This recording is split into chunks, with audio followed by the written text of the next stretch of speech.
দর্শক প্রতিবেদন দেখছিলাম সীমান্ত পরিস্থিতির আরো খবর জানবো। আমরা চলে যাব ঠাকুরগাঁওয়ে। ঠাকুরগাঁও থেকে যুক্ত হচ্ছেন আমাদের সহকর্মী ফাতেমা তুৎসকরা। ফাতেমা, আজও এতজনকে পুষিনের চেষ্টা করা হয়েছে। সীমান্তবর্তী এলাকায় যারা আছেন স্থানীয়রা কি বলছেন, তাদের প্রতিক্রিয়া কেমন, জানাবেন সবশেষ খবর। ঢালাইয়ের সেরা প্রিমিয়ার সিমেন্ট। সারিকা, এখন আমি আছি ঠাকুরগাঁওয়ের রানীশঙ্কর উপজেলা ধর্মগড় এবং জগদল সীমান্তে।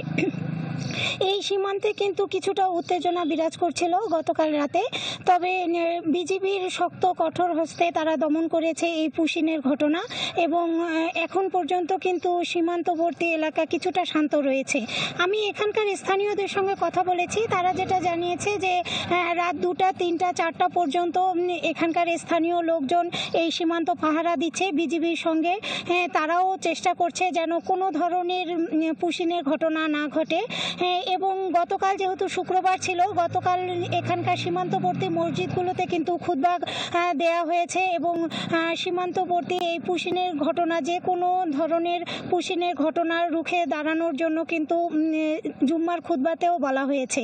তো এখানকার বিজিবি টহল কিন্তু জোরদার রয়েছে। আমি আপনাদেরকে একটু দেখাচ্ছি যে এখানে একদম সীমান্তবর্তী কিন্তু ঠাকুরগাঁয়ে নাগর নদী রয়েছে। এই নাগর নদীর কারণে ঠাকুরগাঁয়ের সীমান্ত কিছুটা সুরক্ষিত, কারণ তারা যখন পুশিনের চেষ্টা করে এই নাগর নদী তাদেরকে পার করতে হবে। তো এটা কিছুটা বিএসএফ এর জন্য দুরূহ ব্যাপার, যে কারণে আপনারা দেখছেন যে ঠাকুরগাঁয়ের সীমান্ত কিন্তু সম্পূর্ণ কাঁটাতারের বেড়া রয়েছে এবং এই নাগর নদীর কারণে কিন্তু কিছুটা সুরক্ষিত বলা যায়।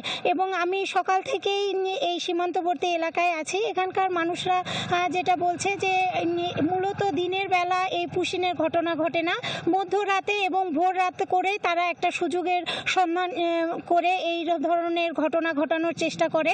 তো তারপরও এখানকার এলাকাবাসী এবং সীমান্তবর্তী জনগণ তারা কিন্তু যথেষ্ট পাহারা দিচ্ছে এবং সেই সাথে বিজিবিও রয়েছে কড়া পাহারায় এবং কড়া টহলে দিচ্ছে তারা। এখানকার পঞ্চায়েত বিজিবির যিনি সিও আছে তানজির আহমেদ, তার সঙ্গেও আমি কথা বলেছি। তারা বলেছে যে প্রতিবেশী রাষ্ট্রের যে কোনো ধরনের এই অপতৎপরতা তারা রুখে দিতে প্রস্তুত আছে এবং তারা কিন্তু টহল জোরদার করেছে।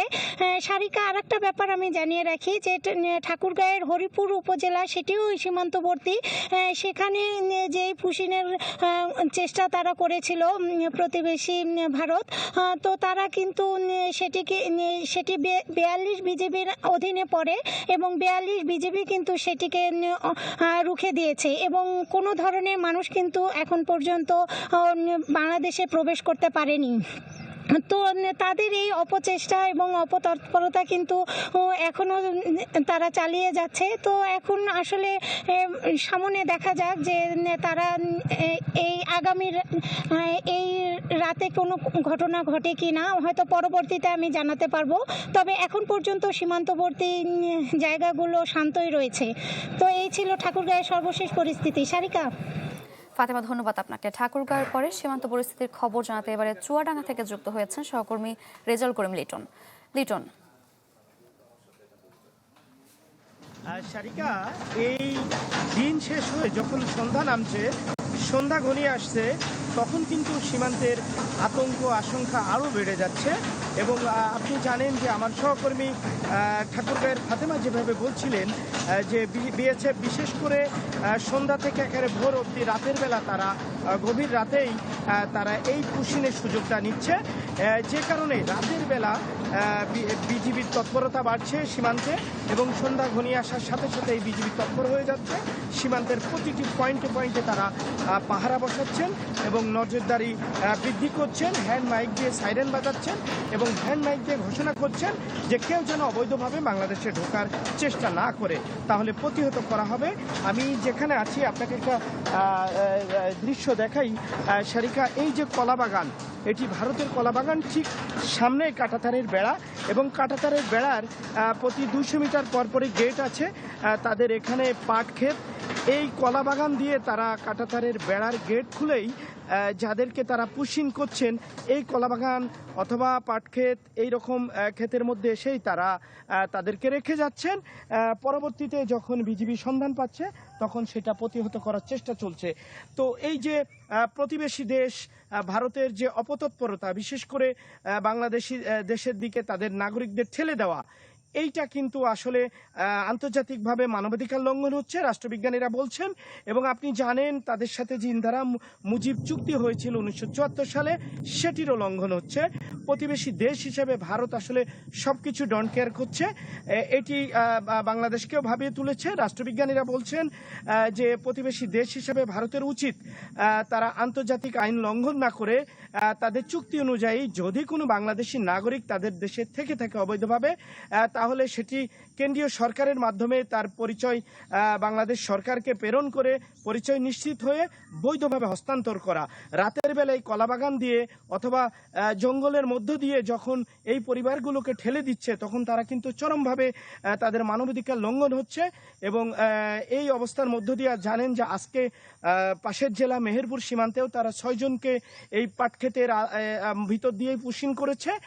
তো সব মিলিয়ে বিজিবি তৎপর আছে। বিজিবি বলছেন, চুয়াডাঙ্গা 6 বিজিবির যিনি পরিচালক লেফটেন্যান্ট কর্নেল নাজমুল হাসান আমাকে জানিয়েছেন যে বিজিবি তৎপর আছে। 113 কিলোমিটার সীমান্ত চুয়াডাঙ্গা 6 ব্যাটালিয়নের বিজিবি তাদের দায়িত্ব পালনের সদা প্রস্তুত আছে।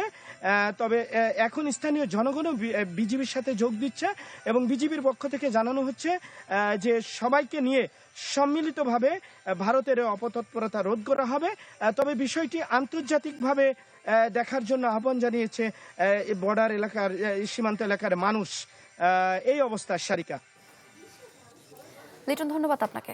ঝিনাইদহ থেকে সীমান্ত পরিস্থিতির খবর জানবো, চলে যাব সাদ্দাম হোসেনের কাছে। সাদ্দাম, জানাবেন সেখানকার সার্বিক পরিস্থিতি নিয়ে।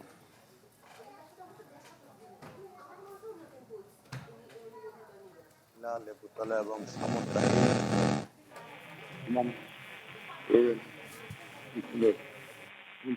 স্থানীয়রা জানিয়েছেন এবং তারা যেটি বলছে যে বিশেষ করে রাত সন্ধ্যার পর থেকে সকাল পর্যন্ত তাদের এই চেষ্টা তারা চালাচ্ছে। আমরা স্থানীয়দের কাছ থেকে জেনেছি সীমান্ত যে সীমান্ত রয়েছে সীমান্ত তাদেরকে কাটাতারের যারা চেষ্টা করেছিল সে সময় কিন্তু বিজিবি এবং এই স্থানীয়দের সহযোগিতা তাদেরকে প্রতিহত করা হয়। এবং এই এখন পর্যন্ত কিন্তু ঘটনা ঘটেনি, তবে চেষ্টা চলছে বলে বিজিবি স্থানীয়রা জানিয়েছে এবং এগুলো তারা প্রতিহত করছে বলে আমরা জানতে পেরেছি। আমার কাছে এখন পর্যন্ত সাদ্দাম, ধন্যবাদ আপনাকে। দর্শক, আমরা ঠাকুরগাঁও, চুয়াডাঙ্গা এবং ঝিনাইদহ থেকে সীমান্ত পরিস্থিতির খবর জানছিলাম।